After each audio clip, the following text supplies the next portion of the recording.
2024 July മാസം ആദ്യമാണ് ഒരു കൊലപാതക കഥ കാറ്റിനേക്കാൾ വേഗത്തിൽ നാട്ടിൽ പ്രചരിക്കുന്നത്. ആലപ്പുഴ മാന്നാറിൽ നിന്ന് 15 കൊല്ലം മുൻപ് കാണാതായ കലയെന്ന സ്ത്രീയുടേത് കൊലപാതകമാണെന്ന്. കലയുടെ ഭർത്താവ് അനിൽകുമാറിന്റെ സുഹൃത്തുക്കളിൽ ചിലർ ഒരുമിച്ചിരുന്ന് മദ്യപിക്കുന്നതിനിടെ ഒരാൾ വെറുതെ പറഞ്ഞുപോയതാണ്. അതൊരു ഊമക്കത്തിന്റെ രൂപത്തിൽ പോലീസ് സ്റ്റേഷനിലെത്തിയതോടെ കഥയിൽ കാര്യമുണ്ടെന്ന് വ്യക്തമായി.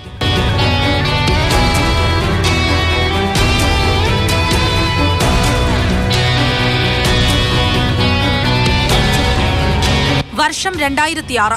വ്യത്യസ്ത സമുദായത്തിൽപ്പെട്ട അനിലും കലയും വീട്ടുകാരുടെ എതിർപ്പെല്ലാം അവഗണിച്ച് ഒരുമിച്ച് താമസം തുടങ്ങി. കുഞ്ഞു ജനിച്ചതോടെ അനിൽ ജോലി തേടി സൗത്ത് ആഫ്രിക്കയിലേക്ക് പോയി. ഇതിനിടെ കലയ്ക്ക് മറ്റൊരാളുമായി വഴിവിട്ട ബന്ധമുണ്ടെന്ന് പറഞ്ഞ് വീട്ടുകാർ അനിലിനെ നാട്ടിലേക്ക് വിളിച്ചു വരുത്തി. കൊല്ലാനുറച്ചാണ് അനിൽ 2009 നാട്ടിലെത്തിയത്. വിനോദയാത്രയ്ക്കെന്ന പേരിൽ കലയെ കൂട്ടി എറണാകുളത്തേക്ക് അനിൽ പോയി. തിരികെ വരുന്ന വഴി വീട്ടിൽ നിന്ന് 4 കിലോമീറ്റർ മാത്രം അകലെയുള്ള വലിയ പെരുമ്പുഴ പാലത്തിൽ വെച്ച് കൊലപ്പെടുത്തി. മദ്യം നൽകി മയക്കിയ ശേഷം തുണികൊണ്ട് കഴുത്തുഞെരിച്ചു കൊന്നെന്നാണ് പോലീസിന്റെ നിഗമനം. ശേഷം മൃതദേഹം അനിലിന്റെ വീട്ടിലെ സെപ്റ്റിക് ടാങ്കിൽ കൊണ്ടിട്ടെന്നും കുഴിച്ചിട്ടെന്നുമൊക്കെ അനുമാനങ്ങളുണ്ട്.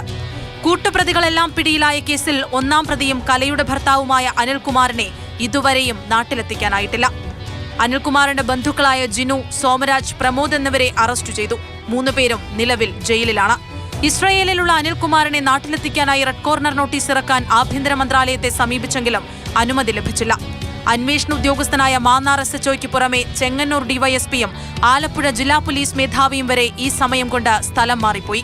പകരം വന്ന ഉദ്യോഗസ്ഥർക്ക് അന്വേഷണം മുൻപോട്ട് കൊണ്ടുപോകാൻ പറ്റാത്ത സ്ഥിതിയാണ്.